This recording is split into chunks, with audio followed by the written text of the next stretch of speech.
or pretend like we're Magritte.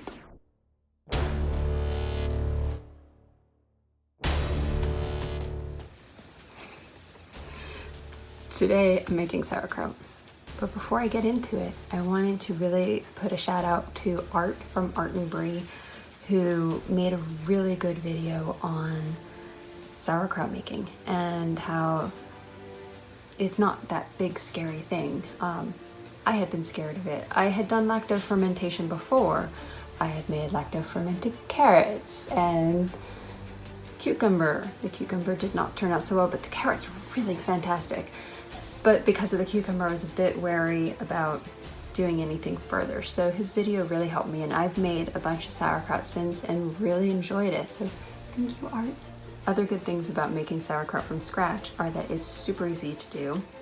It takes virtually no time once you do it, as long as you're making maybe 2 at a time, like a whole head. I don't know if I'm going to have quite as much since I had to chop so much off mine, but I might be able to get 2 jars out of it.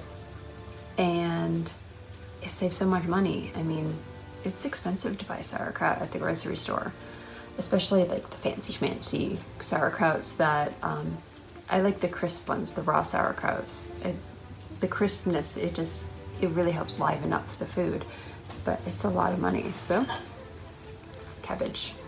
And then you start getting into the health benefits of sauerkraut just in and of itself. It's both a prebiotic, meaning it has a bunch of fiber to help your gut biome, and it has probiotic in it.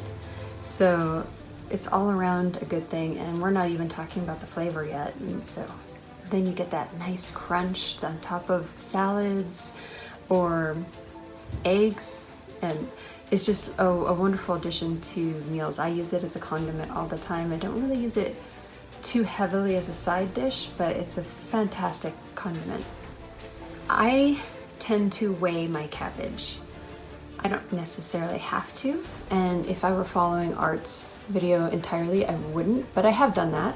I have followed his video, and I found it's just a good guideline for me to use the 2 to 2.5% salt by weight rule, because what happens is if I weigh it and then I put in 2% salt, I still add more salt after that because I want that taste. So I know I'm getting the minimum that is necessary for preventing botulism and such as that, and then I taste it and I add more because I don't like how it tastes with just that little bit of salt. So I'm not really sure exactly how much salt I'm adding, but as long as I get that 2%, it's a good minimum. Now, the other thing is, if I weigh it with the core in it, it's obviously going to weigh a little bit more, so I'm probably getting closer to the 2.5% because I'm not going to bother weighing it again after. I chop it up into pretty narrow strips because I am using it more as a condiment, and I don't like long stringy things as the condiment. It just doesn't spread so well on top of a salad or whatever dish. So you can see. Making sauerkraut, you want to start off with clean jars, ideally sterilized. And I'm not going to tell you whether or not I sterilize these. Also, you want to have some sort of covering. So you need the little metal screw cap that's open, and then you can use one of those products like the pickle pipe or whatever. Like, there's so many different ones that have names that have a little vent in them. Or you can just use a paper towel over the jar with the screw cap on top. Just make sure it's a clean one, or you could use a clean napkin or whatever. You just want to keep things from falling into it and keep it somewhat sanitary as it ferments, because you're fermenting it out on the counter. And through the wonders of modern photography, here's the already chopped up sauerkraut, well, cabbage. And here's how much core I had left. It's not that much. It looks smaller if I actually put it by my face instead of really close. My cabbage weighed, I have to check, my cabbage weighed 625 grams. And so 2% of that is 12.5 grams. So that's how much salt I'm gonna toss in. You wanna use a good non-iodized salt. And I've used this one, real salt. Obviously in the 10-pound pail. And then the fun part.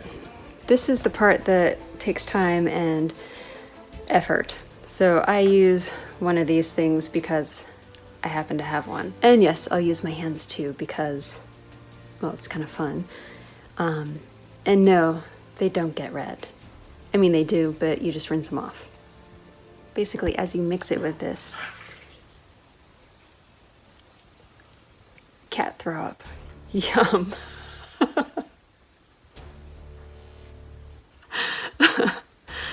Okay. After a few minutes, it starts to visually reduce in volume, and see, my hand's not that bad.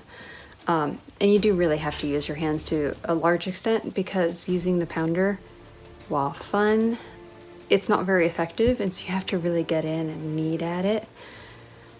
And then you can use the pounder. There are other methods out there for not using your hand, not kneading it, not pounding it, and letting it sit longer. But I've not done that. I've only done the part where you actually massage it actively for quite a while. And so that's what I'm showing, because that's what I've done. So I've been working on this for about 6 or 7 minutes, and you can see it's starting to create a brine.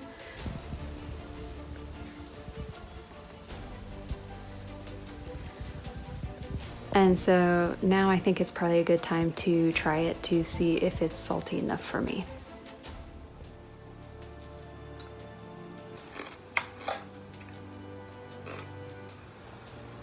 It's good, but it's still kind of bland. And so I'm gonna add some more salt. And now at this point, I'm not even gonna bother. I saw about how much the initial was. I'm just gonna add another spoonful. See how it goes.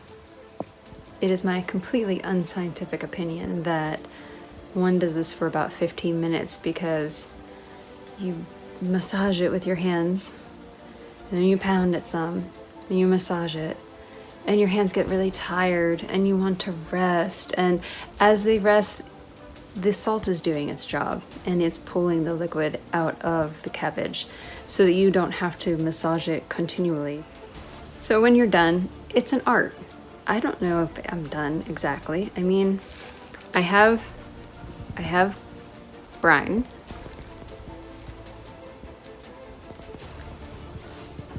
I hope I have enough brine to cover the cabbage when it's in the jar.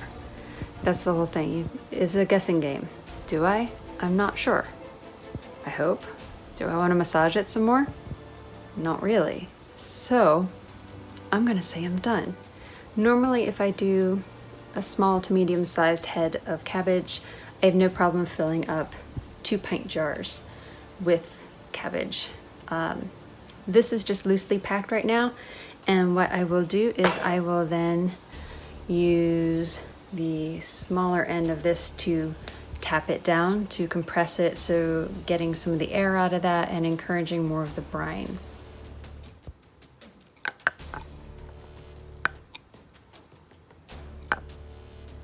So you can see that compressed to about half of what it was, and I will now add more. And there is some brine at the top, but not really enough to cover it yet. So here you can see I've got lots of brine, and I've tried to compress the top down as much as possible before putting a weight in there.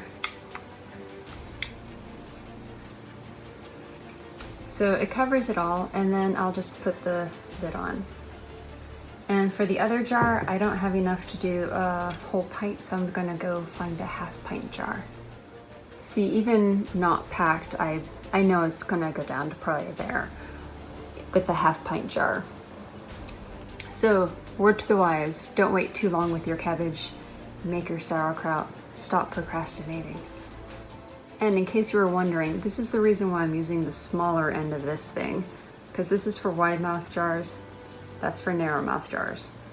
This side's easier to pound things with because it's bigger. So I will just compress that. Less than I would like. Even if I put this in, it's still not going to be very full. So I have a lot of head space. I mean, it does bubble, so you want to leave some head space, but maybe not quite that much. We'll see how it goes. So here it is with the lid. Again, you don't need to use this top or any of the newfangled tops that vent air out the top, you can use just a paper towel underneath the screw cap. So I'm gonna let these sit for 5 to 7 days in a cool, dark part of the kitchen, and they will bubble up. I've had some cabbage coming out, not cabbage, I've had some brine coming out from the top, but not much. And that was only in the beginning of summer when it was really, really hot. So I'll check back in later. Next time, we'll have a tasting. It'll be awesome.